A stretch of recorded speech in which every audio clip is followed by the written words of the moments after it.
창세기 18장 19절입니다. 내가 그로 자식과 건소에게 명하여 여호와의 도를 지켜 의와 공도를 행하게 하려고 그를 택하였나니 이는 나 여호와가 아브라함에게 대하여 말한 일을 이루려 함이니라. 이 하나님의 말씀입니다. 아멘. 아멘. 오늘 2013년 1월 다음 세대를 세우라는 주제로 중생의 영역에서 주제를 정했습니다. 오늘 첫 번째 시간으로 당신을 세우신 이유입니다. 우리가 다음 세대를 세우기 위해서는 무엇보다 우리가 왜 다음 세대를 세워야 하는지를 분명히 할 필요가 있습니다. 자, 2024년 표어가 뭐죠? 다음 세대를 세우라. 예, 좀 뭔가 다른 느낌이 들지 않습니까? 제가 항상 검은색이었죠. 예, 오늘은 무슨 색입니까? 예, 오렌지색. 예, 좀 더 한국말로 하면 주황색이고 좀 이렇게 유식하게 있어 보이려면은 오렌지색이라고 하면 됩니다. 자, 우리 어린 친구들 문제 내볼게요. 오늘 이제 감기 걸리고 하다 보니까 많이 못 나왔는데, 자, 어린 친구들, 이 오렌지색, 주황색을 만들려면은 채원이 어린이 맞아. 어떤 색을 섞어야 할까요? 자, 오렌지색을 만들기 위해서 어떤 색 두 가지 섞어야 할까요? 자, 종원이. 예, 맞습니다. 자, 빨강과 노랑을 섞어야지만 주황색을 만들 수가 있습니다. 여기서 빨강은 단순히 빨간색이 아니라 가정 가운데 있는 사랑입니다. 그 노란색은 교회, 곧 하나님의 복음, 빛을 나타냅니다. 이 색깔이 두 가지가 섞여서 나타내버린 주황색입니다. 자, 2024년부터 우리 어린이 교회는 그냥 베델 어린이 교회가 아니라 이제는 오렌지 나무 교회입니다. 자, 뭐라고요? 오렌지 나무 교회. 그래서 실제로 저희가 오렌지 나무를 구입해서 여기에 갖다 놓을 거예요. 이 아이들이 함께 나무를 키워가는 또 즐거운 시간 되길 원합니다. 아멘.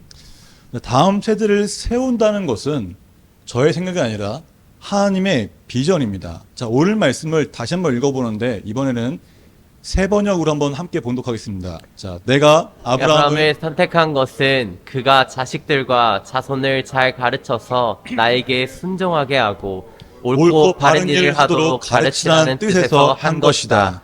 그의 자손이 아브라함에게 배운 대로 하면 나는 아브라함에게 약속한 대로 다 이루어 주겠다. 아멘. 아멘. 자, 우리가 이 말씀 보면서 여기서 눈에 띄는 말씀이 어느 부분일까요? 자, 각자마다 좀 다를 수 있습니다.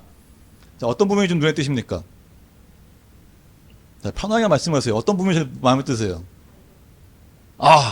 네, 다 이루어진다, 그죠? 다 이루어진다, 그냥 이루어지는 게 아니라 어떤데요? 아브라함에게 약속한 대로 다 이루어 주겠다. 이 말씀 아니겠습니까? 자, 하나님께서 아브라함에게 약속하신 그 모든 것을 우리의 자녀들의 삶 가운데 이루어지는 만큼 복된 삶은 없을 것입니다. 또한 그 아브라함의 약속된 삶이, 복받은 삶이 우리의 삶이 되길 원하는 것은 어떻게 보면 당연한 것이 있습니다. 이 약속한 대로, 이 약속하신 이 아브라함의 복, 이 복을 받기 위해서 우리는 무엇을 해야 할까요? 자, 말했지만은 그 성경 말씀에 다 답이 있죠. 자식들과 자손들을 가르쳐 하나님께 순종하게 하고 올바른 일을 하도록 가르치라는 하나님께서 말씀하였습니다. 자, 이것이 바로 하나님께서 우리에게 주신 비전입니다. 우리가 자손과 자녀들을 여호와의 길을 따르도록 가르치라는 것입니다. 이 일을 위해서 하나님께서 아브라함을 선택하셨다고 말씀하고 계십니다. 자, 아브라함을 선택했다고 해서 나와는 상관없는 것일까요? 전혀 아니죠. 아브라함을 선택했다는 것은 아브라함 한 명만을 말한 것이 아닙니다. 우리가 12월 달에 말씀 중에 들었지만은, 자, 본문입니다. 갈라디아서 3장 14절 봉독할까요? 이는 그리스도 예수 안에서 아브라함의 복이 이방인에게 미치게 하고 또 우리로 하여금 믿음으로 말미암아 성령의 약속을 받게 하려 함이라. 아멘. 예수 그리스도의 십자가 은혜로 예수님을 믿음으로 우리에게 아브라함의 복이 임했다고 사도 바울은 말하고 있습니다. 아멘. 하나님께서는 자신의 형상대로 지음을 받은 모든 인간을 다 사랑하십니다. 모든 인류를 사랑하세요. 그 예수의 십자가의 은혜는 모든 인류를 위한 것이었습니다. 하지만 그것이 모든 인류에게 되지 않았죠. 예수님을 믿는 자만이 하나님의 자녀가 되는 권세를 받았습니다. 다시 말하면 하나님의 부르심에 응답한 자만이 아브라함의 복을 받는다는 것입니다.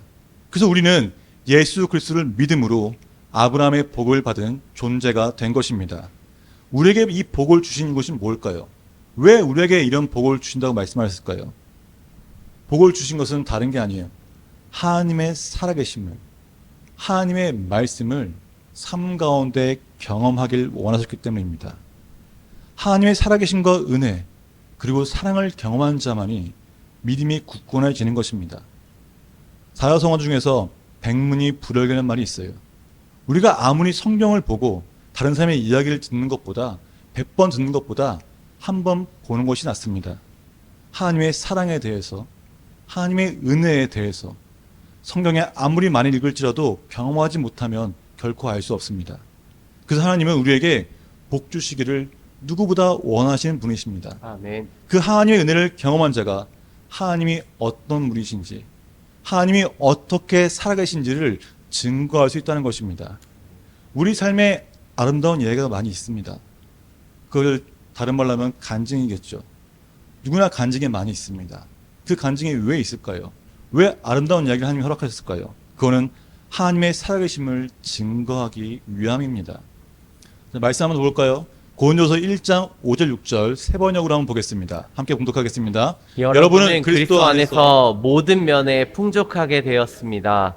곧 온갖 언병과 온갖 지식이 늘었습니다. 그리스도에 관한 증언이 여러분 가운데서 이렇게 튼튼하게 자리 잡았습니다. 아멘. 바울은 지금 고린도전서에서 예수 그리스도 안에서 모든 것이 풍족하게 되었다고 말합니다.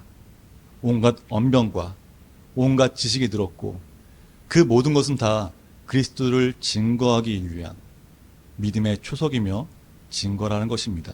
사랑하는 여러분, 우리 삶 가운데 하나님의 은혜가 내려지면은 우리의 삶이 바뀝니다.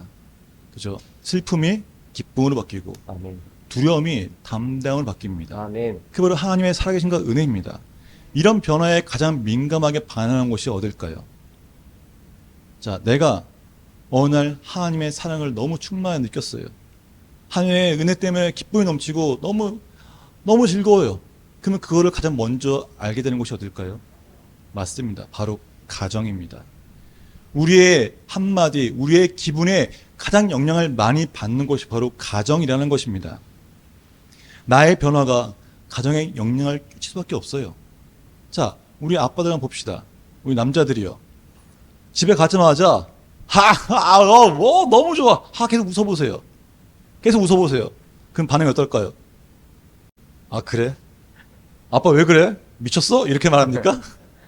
네, 저는 같은 경우 보니까 아이들은 아빠가 계속 웃고 너무 기분이 좋으면은 덩달아 기분이 좋아집니다. 아빠 무슨 일 있어? 좋은 일 있어? 좋은 일 있어? 덩달아 좋아진다는 거예요. 한 명의 영향력이 가정에게 미친다는 것입니다.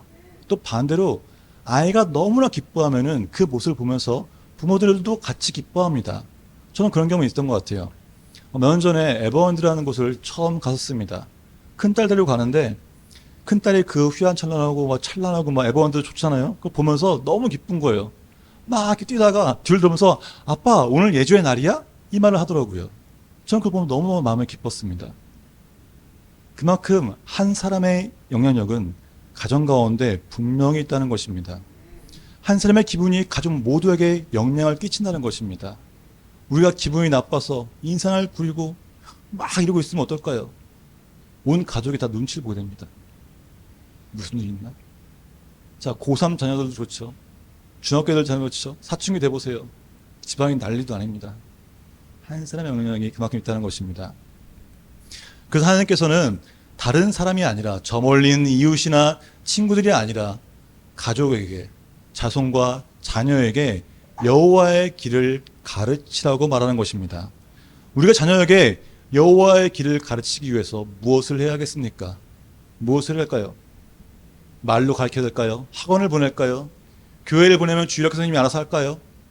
그냥 하는 것입니다. 만약에 우리가 세상의 지식인 영어나 수학, 물리 등을 가르친다면은 부모가 가르치는 것보다 학원에 보내는 게 훨씬 낫습니다. 더 잘 가르쳐요. 하지만 여호와의 길은 선생이 가르칠 수 있는 것이 아닙니다. 여호와의 길을 따르기 위한 것은 아무리 좋은 명사가 강사가 말한다 할지라도 짐작만 할 뿐이지 그거를 실천적으로 배우지 못한다는 것입니다. 하나님께 순종한다는 것이 무엇인지 직접 경험하고 직접 봐야 한다는 것이에요. 이런 상황에서는 어떻게 행동하고 저럴 때는 낙심하지 않고 이렇게 하는 거구나. 이걸 직접 눈으로 봐야 한다는 것입니다. 우리의 삶 가운데 나타나는 그 수많은 사건들을 통해서 아이들은 우리 주변 사람들은 오감으로 그걸 배우게 된다는 것이에요. 자, 다시 한번 본문을 읽어볼까요? 함께 봉독하겠습니다. 내가 아브라함을 택한 것은 그가 자식들과 자손들을 잘 가르쳐서 나에게 순종하게 하고 옳고 바른 일을 하도록 가르치라는 뜻에서 한 것이다. 그의 자손이 아브라함에게 배운 대로 하면 나는 아브라함에게 약속한 대로 다 이루어 주겠다. 아멘. 아브라함에게 약속한 대로 다 이루어 주겠다고 말씀하십니다. 아브라함은 하나님께서 약속하신 그 모든 것을 다 받았습니다. 또한 그 자녀 이삭을 가르칠 때 말로만 가르친 것이 아니었어요. 이삭은 아브라함의 그 모든 행동 하나하나를 보면서 배우면서 자랐습니다. 단적인 예로 아브라함이 아들 이삭을 하나님께 바치기 위해서 모리아산에 올라가죠. 그죠? 올라갈 때 나이가 몇 살인 줄 아십니까? 자, 제가 정확히 말하겠습니다. 이제 뭐 학문적이긴 하지만은 이때 아브라함 나이가 125에서 136살이라고 합니다. 그렇다면 이삭의 나이는 몇 살일까요? 자, 이삭은 몇 세에 태어났습니까? 아브라함 100세에 태어났습니다. 그렇다는 것은 이 이삭의 나이는 25에서 36살 사이라는 것입니다. 자, 이 사람, 이 아들이라는 그 건전한 청년이 노사한 아버지가 밧줄을 묶고 있습니다. 어떨까요? 칼을 들고 이렇게 할 때 어떻습니까? 보통의 사람이면 아버지 왜 그래 미쳤어요? 몸으로 힘을 붓거나 분명히 저항할 수 있었습니다. 하지만 이삭은 저항하지 않습니다. 왜 저항하지 않을까요? 아브라함을 통해서 그것이 어떤 일이든 하나님의 말씀에 순종하는 것이 먼저라는 것을 알았기 때문입니다. 아브라함이 하는 것이 자신의 생각이 아니라 하나님이 시켰다는 것을 알기 때문에 순종할 수 있었다는 것이에요. 왜요? 살아계신 하나님을 아브라함을 통해 직접 보고 들었거든요. 오감으로 경험했거든요. 자신의 삶을 성경에 보여준 것입니다. 그런 가르침이 2, 3만 끝난 것이 아니죠. 자, 믿음에 조상하면서 성경에 구약에 쫙 나오면 누구 나올까요? 아브라함, 이삭, 야곱, 요셉 이렇게 나옵니다. 왜 그들이 나올까요? 그들에게는 아브라함이 배운 대로 하나님의 살아계심을 몸으로 실천적으로 보였기 때문에 이삭의 영향을 받았고 그 이삭의 영향을 받아서 야곱과 요셉까지 모두 다 하나님의 말씀에 순종하는 모습을 볼 수 있는 것입니다. 이처럼 우리가 아이들을 가르칠 때 말로만 이래라 저래라 가르치는 것은 효용이 없다는 것이에요. 아이들에게 우리의 삶을 통해 보여줘야 한다는 것입니다. 아이들뿐만일까요? 아니라는 거예요. 내 삶에 하나님의 살아계심이 내 지인들에게, 내 주변 친구들에게 나타나야 한다는 것입니다. 그것이 바로 하나님의 자녀로서, 하나님의 사람으로서 해야 될 일인 것이에요. 하나님의 말씀 순종하는 삶이 보여준다는 것이 정말 쉽지 않을 수 있습니다. 막막하죠. 어떤 것부터 해야 될지 모를 때가 있습니다. 하지만 의외로 간단합니다. 이 아이들이 밥 먹기 전에 식사 기도하는 것부터 시작해서 잠자기 전에 기도하는 것, 그리고 이 아이들과 함께 날마다 말씀을 가까이 할 수 있도록 함께 성경을 읽고 같이 보는 것이 첫 번째 시작일 것입니다. 아멘. 이제 2003년부터 우리 오렌지 나무 교회는 매일마다 큐티를 할 것입니다. 혼자 해라 던져주는 게 아니라 엄마 아빠와 함께 할 수밖에 없는 과정입니다. 이걸 통해서 단순히 귀찮아가 아니라 아브라함의 그 약속된 복을 받기 위해 이 아이가 하나님 안에서 온전히 자라기 위해 또 내 삶이 하나님께 복받는 삶이 되기 위해서 말씀을 늘 가까이 하고 기도할 수 있는 그 시간을 여러분들에게 주는 것입니다. 사랑하는 여러분, 그 모든 것을 기도하면 된다고 보여주고 이럴 때 아빠가 이런 상황이지만 엄마 이런 상황이지만은 그래도 하나님이 살아계심을 있기 때문에 난 기도한단다. 너가 이렇게 아플 때 내가 너 기도해 줄게. 너가 두려울 때 내가 너를 기도해 줄게. 그 기도를 왜 합니까? 하나님의 살아계심을 보여주기 위한 것이잖아요. 그게 바로 우리의 가정 교육입니다.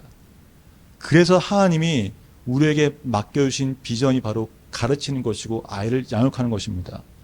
하나님께 성도님을 부모로 세우신 이유입니다. 그래서 하나님은 우리에게 하나님의 복, 그 아브라함의 복을 우리에게 주신 것이에요. 너희의 삶을 통해 하나님의 살아계심을 더욱더 정확히 알고 그 살아계심을 자녀들에게 증거하며 하나님께 영광 돌리는 삶을 살길 원하셨기 때문입니다. 사랑하는 여러분, 분명히 쉽지 않은 길입니다. 저도 실수를 해요. 아이에게 실수할 때가 있고요. 가끔 후회할 때도 있습니다. 그리고 아이에게 사과할 때도 많아요. 미안하다. 아빠가 이런 게 아빠가 처음이라서 그래. 아빠도 아빠가 처음이야. 미안해. 사과할 때가 있다는 것이에요. 하지만 우리는 그를 위해서 계속 가야 합니다. 우리가 받은 이 하나님에 대한 믿음을 아이들 세대에 잃어보지 않도록 붙잡아야 되는 것이에요. 사무총회 때 통계표를 보겠지만은 지금 코로나 이후에 한국 교회 출석률을 보면은 작년은 70% 정도 회복되었습니다. 하지만 아이들은 40%가 안 됩니다.